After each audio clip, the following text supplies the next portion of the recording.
జయ గురుదత్త అండి. సంతానం లేదని బాధపడే వాళ్లకు సంతాన గోపాల స్వామి అనే ఒక పూజ ఉందండి.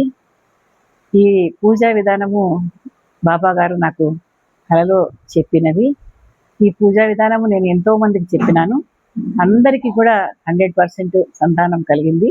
ఆ పూజా విధానం మీకు ఇప్పుడు చెప్తాను. తర్వాత ఆ పూజ చేసుకున్నందువల్ల ఎవరెవరికి ఏ విధంగా కృష్ణ పరమాత్ముడు అనుగ్రహించిండేది కొన్ని వీడియోల్లో మీకు ఆ విషయం కూడా తెలిపిస్తాను, ఉదాహరణలు.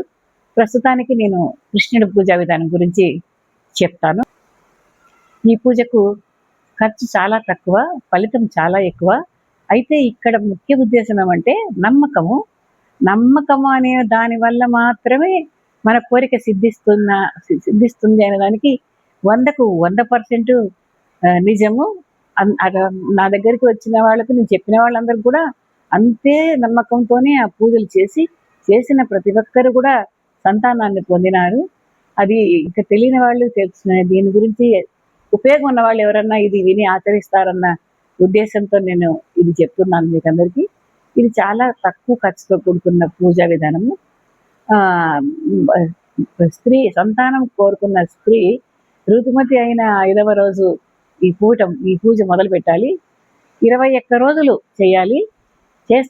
పూజ చేస్తున్నప్పుడు ఆటంకం రాకూడదు. అందుకని 21 రోజులు చేయాలంటే ఆ విధంగా మనం 5వ రోజు ఈ పూజ మొదలు పెట్టినామంటే 21 రోజులు ఆటంకం కలగకుండా పూజ జరుగుతుంది. పూజ మొదలుపెట్టిన రోజు, పూజ సమాప్తమైన రోజు కొబ్బరికాయ సమర్పించుకోవాలి. మొదటి రోజు చివరి రోజు మాత్రం తలస్నానం చేస్తే చాలు. ప్రతిదినము తలస్నానం చేయాల్సిన పని లేదు, దాంపత్య నిషేధం లేదు. ప్రతి ఒక్కరు కూడా కావాల్సిన ప్రతి ఒక్కరు కూడా సులభంగా ఆచరించవచ్చు.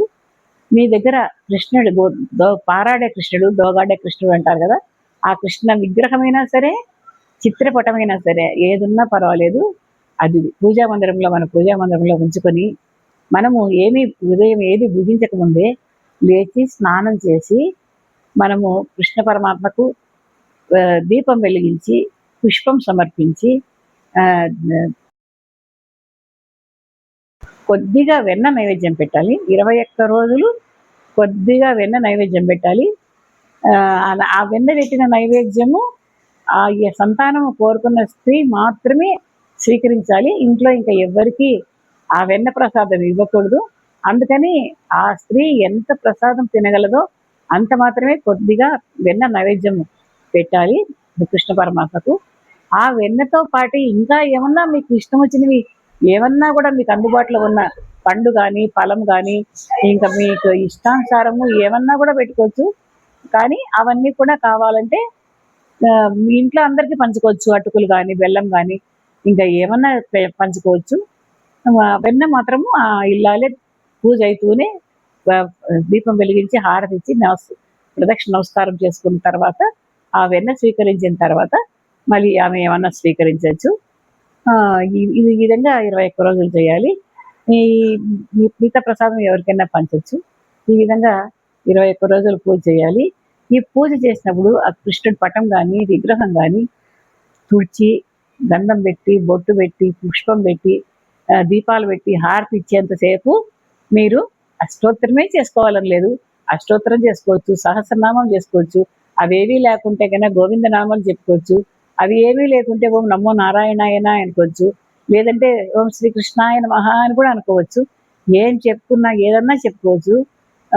కానీ మనము అవన్నీ చెప్పుకుంటూ కృష్ణుడి పద్యాలు కానీ, కృష్ణుడి పాటలు కానీ, కృష్ణుడి శ్లోకాలు కానీ, కృష్ణుడికి సంబంధించిన ఏమన్నా సరే చెప్పుకుంటూ ఈ విధంగా అన్ని ఆచరించుకుంటూ దేవుడికి వెన్న నైవేద్యం పెట్టి ప్రదక్షిణ నమస్కారం చేసుకొని ప్రసాదం స్వీకరించాలి. మీరు ఎంతో శ్రద్ధా భక్తులతో చేస్తే స్వప్న దర్శనం కూడా కృష్ణ పరమాత్ముడు ఇస్తారు.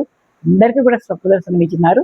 స్వప్న దర్శనము మీరు ఇవ్వకున్నా కూడా మీరు చింతించద్దండి. మీకు ఒక్క నెలకే కాకుండా కూడా మళ్ళీ నెలకైనా కూడా మీకు ఫలితం త్వరలోనే వస్తుంది. కానీ మీకు నమ్మకం ఉండాలి. మీరు చేస్తున్న పూజ సాక్షాత్తు కృష్ణ పరమాత్ముడిని స్వీకరిస్తున్నాడని మీరు ఆర్తితో భగవంతుడి ముందర మీకు కావలసిన ఆప్తుడికి చెప్పుకున్నట్లుగా ఎంతో శ్రద్ధాభక్తులుగా మీ కోరిక ఆయనకు చెప్పుకొని మన ఇంట్లో ఉన్న కృష్ణ పరమాత్మకు ఈరోజు పారిజాతం పూలు పెడదాము, ఈరోజు తులసి దళాలు పెడదాము, తులసి మాల వేద్దాము, ఈరోజు కృష్ణయ్య బజార్లో ఏదైనా పండు కనిపిస్తే ఈరోజు కృష్ణయ్యకి ఈ పండు నైవేద్యం పెడదామా తీసుకొని వెళ్ళి అన్నంత భావనతో మీరు ఎంతో భక్తి శ్రద్ధలతో ఈ పూజ చేసినారంటే తప్పకుండా నెరవేరుతుంది. ఇది స్వప్నంలో పడుకొని ఉన్నప్పుడు నేను ఒక గొల్లబామ బుట్టలో పళ్ళు పెట్టుకొని వెన్న పెట్టుకొని తీసుకొని వెళ్తుంది. పాలు, పెరుగు, వెన్న అన్ని అమ్ముదామని తీసుకొని వెళ్తుంటే కృష్ణయ్య దోగాడుకుంటూ వెళ్తూ ఉన్నాడు. వెళ్తూ ఉంటే అప్పుడు ఆమె కృష్ణయ్య ముద్దుగా ఉన్నాడు అని చెప్పేసి గంప కిందికి దించి అందులోంచి వెన్న తీసి కృష్ణయ్య చేతిలో పెట్టింది. కృష్ణయ్య చేతిలో పెట్టగానే ఆ కృష్ణయ్య ఆ వెన్న తీసుకొని తినేసేసి అక్కడే పక్కనే తన దగ్గర ఉండే పండు తీసి ఆమెకు ఇచ్చాడు. ఇవ్వగానే ఆమె తన కోడి పట్టింది, బొళ్ళోకే పండు వేసినాడు. పండు వేస్తేనే ఆమె కళ్ళకు అద్దుకొని తీసుకొని వెళ్ళిపోయింది. నాకు ఎందుకు ఇలాంటి కళ వచ్చింది అని చెప్పేసి నేను ఆ రోజంతా మా స్నేహితులతో ఇలా వచ్చింది రాత్రి కళ అని చెప్పాను. మేము సత్సంగాలు చేసుకుంటూ ఉంటాం ఇంట్లో కూర్చొని, అందరం స్నేహితులందరూ సత్సంగాలు చేసుకుంటూ భగవంతుడి లీలలు అన్ని పారాయణాలు చేసుకుంటాంటే ఇట్లనే లీలలు చెప్పుకుంటూ ఉంటుంది. ఆ రోజు మా ఇంట్లో భజన ఉండింది. ఇలా రాత్రి జరిగింది అంటూ ఉండగానే ఒక ఆమె వచ్చింది. వచ్చి అప్పటికే 10 సంవత్సరాలు అయింది పెళ్లి కాక. అందరూ ఆమెను చాలా బాధ పెడుతున్నారు, సంతానం కలగలేదని చెప్పేసి వాళ్ళ ఇంట్లో అందరూ చిన్న చూపు చూస్తున్నారని చెప్పేసి ఆమె భజనంతా అయిపోయినాక చిన్నగా ఏడ్చుకుంటా ఉండింది. మేము లాస్ట్లో గమనించి ఆమె ఎందుకు ఆమె ఏడుస్తోంది అని చెప్పేసి, ఎందుకమ్మా అలా ఏడుస్తున్నావు నువ్వు అని ఆమెను అడగంగానే ఆమె పెద్ద పెట్టిన దుఃఖంతో ఎక్కువగా ఏడ్చేసింది.